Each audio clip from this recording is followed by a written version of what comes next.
다신 마주치고 싶지 않은 사람과 한 번쯤은 더 만나도 좋을 사람. 우리가 두고 온 모든 인연과 마음을 위하여 한 시절의 여운 속에서 전하는 애틋한 안부 인사.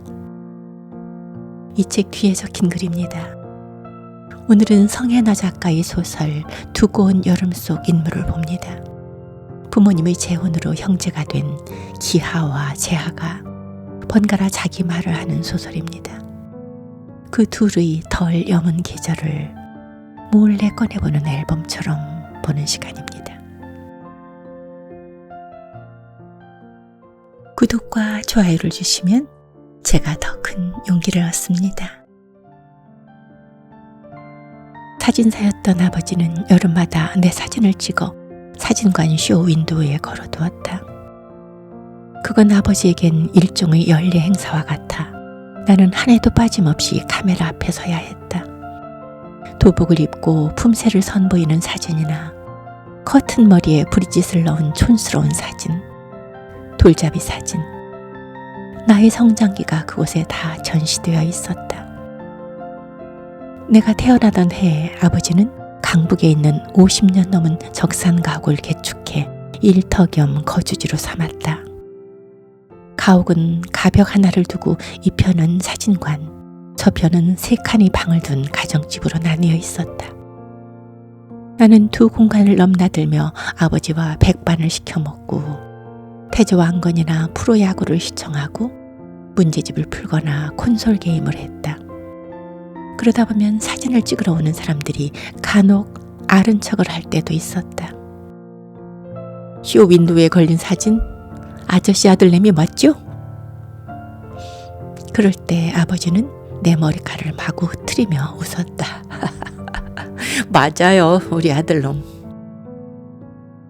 동네에 사는 동안 나는 사진관집 외아들로 통했다. 단골 손님들이나 이웃들, 친구들까지 모두 그렇게 불렀다. 한때는 사진관 쇼 윈도우에 내 사진이 걸려있는 게 부끄러워 아버지에게 불평하거나 화를 낸 적도 있었다. 저거 좀 내려요. 학교에서 애들이 얼마나 놀리는데. 창피하냐? 고개를 끄덕이는 내게 아버지는 객적게 웃으며 말했다. 동창들 집에 놀러 가니 어느 집 거실벽에는 자식들 상패가 걸려 있고 어느 집 장식장에는 금두꺼비가 놓여 있더라. 누구나 가장 귀하고 남들에게 내보이고 싶은 것을 눈에 띄는 곳에 두는 법이다. 그래도 네가 정이 싫다면 내려주마. 아버지는 애들로 말했지만 나는 그의 의중을 어렴풋이 짐작할 수 있었다. 사진관집 외아들. 부끄러웠지만 한편으로는 익숙하고도 특별한 별칭이었다. 나의 아버지는 무던하고 고집스러웠고 늘 다른 이들보다 한 발짝씩 늦었다. 동네 친구들이 원어민 강사가 있는 학원에서 반역서를 배우기 시작하면 나는 그보다 반년 늦게 그 학원에 등록했고 동네 학부모들 사이에서 거실에 TV 대신 책장을 놓는 붐이 일어도 우리 집은 그대로였다. 업에 있어서도 다르지 않았다. 그때까지 필름 카메라를 사용하는 사진관은 동네에서 아버지의 사진관이 유일했다. 중형 필름 카메라를 삼각대에 고정하고 손님들이 사진을 찍는 아버지. 주황색 암등 아래에서 흑백 사진을 인화하던 아버지의 모습이 여전히 선연하다. 디지털 사진 촬영과 보정을 전문으로 하는 스튜디오가 우후죽순 들어서는 시기였고 아버지 사진관 근처 상가나 대형마트에도 그런 스튜디오가 슬그머니 입점했다. 해가 갈수록 손님이 줄고 적자가 이어져도 아버지는 꿋꿋이 사진관을 영업했다. 근 20회를 그랬듯 새벽같이 일어나 골목을 깨끗이 쓸고 입간판을 꺼내놓고 클리너와 고무 블러로 필름 카메라를 꼼꼼히 털고 닦고 조바심 없이 묵묵하기만 한 아버지를 볼 때면 나는 자꾸만 안달이 났다. 아버지, 우리도 여기 싹 정비하고 스튜디오 오픈해요. 지역 평생학습관에서 포토샵 강좌를 수강하면 어떠냐고, DSLR 카메라를 드리는 건 어떠냐고 권유해도 아버지는 들은 채 만채 딴청을 부렸다. 그런 것도 젊은 사람들이나 쉽게 배우지. 나 같은 사람은 백날 해도 모르고 작동법도 다르고.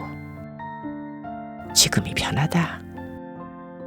그렇게 자기 방식을 고수하던 아버지가 평생학습관에서 포토샵을 배우기 시작한 건 내가 19살이 되었던 그 해, 재하 모자가 집에 들어오면서부터였다. 재하 어머니는 오래전 병사에 사진으로만 봐온 나의 친어머니와 꽤 닮은 사람이었다. 쌍꺼풀 없는 눈에 구불거리는 곱슬머리, 호리호리한 체격. 아버지는 이런 여자를 좋아하는구나. 그녀를 보며 남 모르게 생각한 적도 있었다. 서울 토박이었다는 친모와 달리 재하 어머니는 경상도 방언을 썼는데 말이 빠르고 억양이 세서 가끔씩은 무슨 이야기를 하는지 전혀 알아들을 수 없었다. 뭐라고 하셨냐 물으면 그녀는 일부러 말을 늦추며 했던 얘기를 되풀이해 주셨다. 그런 일이 허다했고 매번 되묻기도 뭐하네 나중엔 말없이 뭉치거나 고개를 끄덕이며 알아듣는 척 어영부영 대화를 끝맺기도 했다. 아버지는 내가 재하 어머니를 어머니라 부르길 원했지만 나는 재하 어머니를 저기 또는 그쪽이라고만 불렀다. 오랜 기간 어머니가 부재해서였는지 내 의사와 관계없이 그녀와 가족으로 섞였다는 묘한 반발심 때문이었는지 어머니란 호칭은 입에 잘 붙지 않았고 한 집에 사는 동안 애매하게 저기 그쪽 부르다 보니 후에는 영영 고쳐 부를 수도 없게 되었다. 재하 어머니는 내가 저기요 고 불러도 못마땅한 기색을 보이지 않았다. 어머니라 부르길 강요하지도 않았다. 가타부타 없이 그저 속 없는 사람처럼 그러마고 할 뿐이었다. 그래서였을까? 내게 재하 어머니는 객 같았다. 언제든 떠날 수 있고 언젠가는 떠날 사람. 그렇게 생각한 탓인지 시간이 지나서도 그녀에게 뭘 부탁하거나 전하는 게 영 어렵기만 했다. 그에 반해 아버지와 재하는 꽤나 친밀했다. 아버지는 재하에게 자신을 아버지라 부르라 먼저 제안했고 재하도 내 아버지를 꺼리낌 없이 아버지라 부르며 잘 따랐다. 재하는 아버지와 나 사이에 금세 녹아들었다. 둘이 다니던 대중탕을 언젠가부터 셋이 함께 가게 되었고 프로야구 중계도 셋이 나란히 앉아봤다. 아버지와 재하 둘만 동대문 운동장으로 야구 경기를 보러 간 적도 있었고 재하는 저보다 8살 많은 나를 어려워하지 않았는데 그게 아버지에게는 좋게 보였는지 늘 우리를 아삼육이라 일컬었다. 맞춘 것도 아닌데 둘 다 하자로 끝나는 이름에 생김새도 비스무리하다며 아버지는 나와 재하를 은근히 엮었다. 기하, 동생 생기니 좋지? 아버지는 새 가족이 생긴 것을 기뻐했지만 나는 좀처럼 석연치 않았다. 갑자기 8살이나 어린 동생이 생긴 것도 탐탁지 않았던 데다 재하의 지나친 밝음이 부담스러웠다. 아버지 친구나 친척 어른들이 오면 재하는 넉살 좋게 술자리에 끼어들어 심부름을 했고 뜬금없이 엉뚱하고 우스운 말을 던져 좌중을 곧잘 웃겼다. 양다리를 O자로 벌리고 흔드는 우스꽝스러운 춤을 춘다거나 그 즈음 유행했던 자학 개그를 선보인다거나 나로서는 엄두도 나지 않는 일이었다. 신통하지 우리 막내? 부침성이 좋아 누구에게나 환심을 사는 그 애를 아버지는 기특하게 여겼다. 지금 와 생각해보면 엉뚱한 행동을 하며 주목받기를 고대하는 건 그 나이 때 아이들이 의뢰할 법도 한 일인데 당시엔 그게 재하가 너무 애쓰는 것처럼 보였고 그의 자조적 행동이 외모 컴플렉스에서 비롯된 건 아닌가 거친 판단을 내리기도 했다. 제아는 아토피를 심하게 앓았다.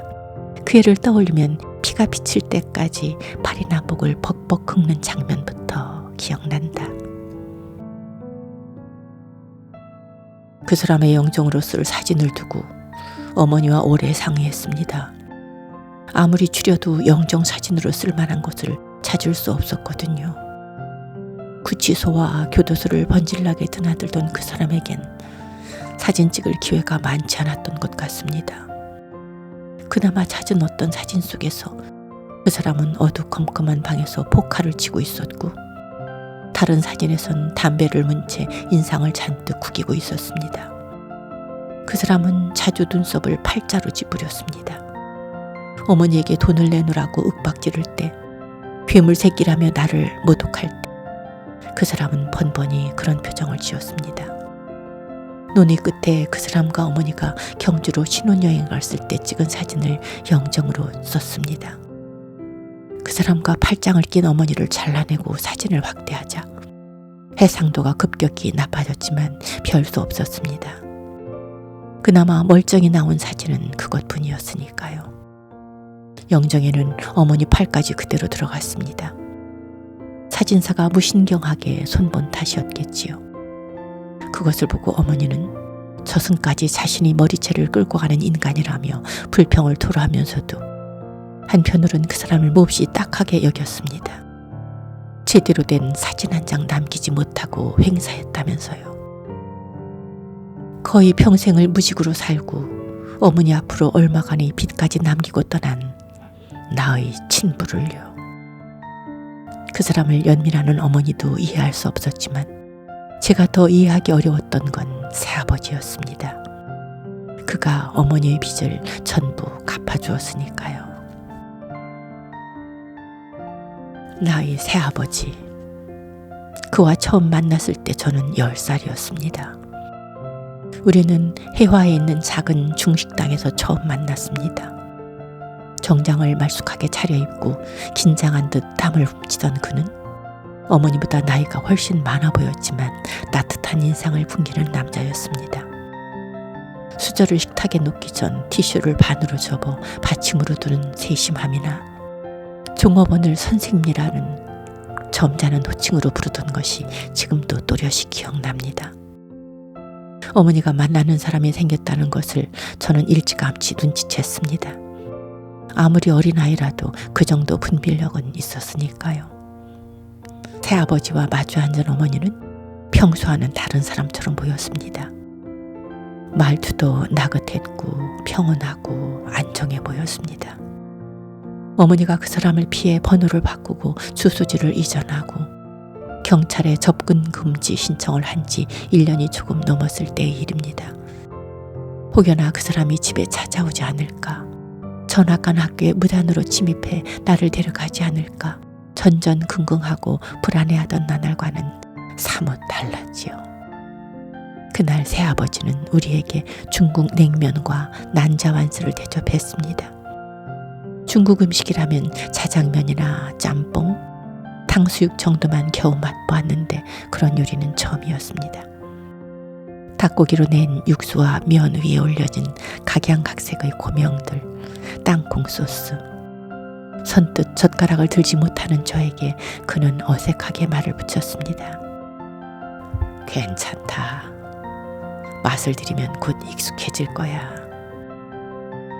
찻잎에 혀에 감돌던 독특하지만 시원한 식감.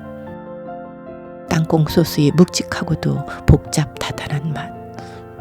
이전에 먹어봤던 냉면과 비슷하면서도 어딘지 모르게 생소해 처음에는 꺼려졌지만 한 그릇을 천천히 비우는 동안 그의 말대로 그 맛에 차차 익숙해졌습니다. 새아버지와의 첫 만남은 그렇게 생경하고 낯설었습니다. 이후에도 그는 내가 모르던 그간 겪어보지 못했던 새로운 세계에 발을 디디게 해주었습니다.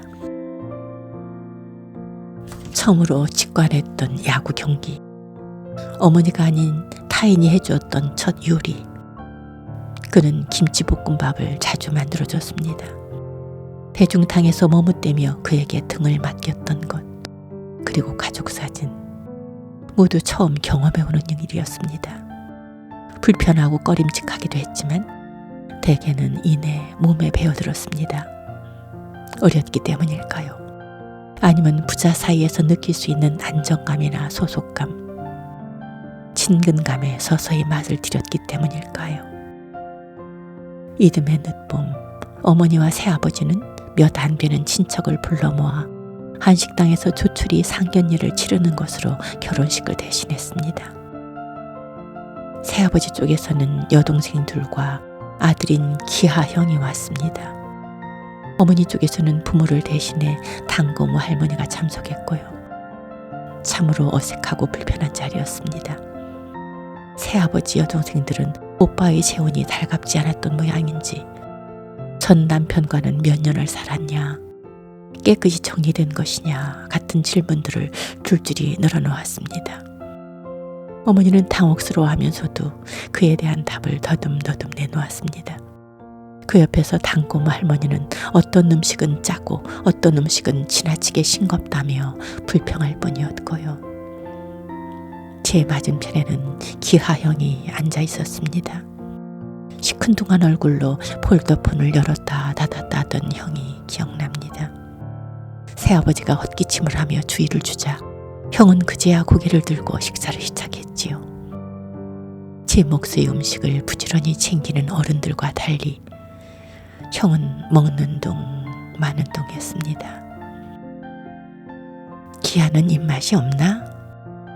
어머니가 말을 붙여도 형은 대답 없이 고개만 저었고 분위기를 전환하려 새아버지가 농담을 던질 때는 누구보다 크게 한숨을 쉬었습니다.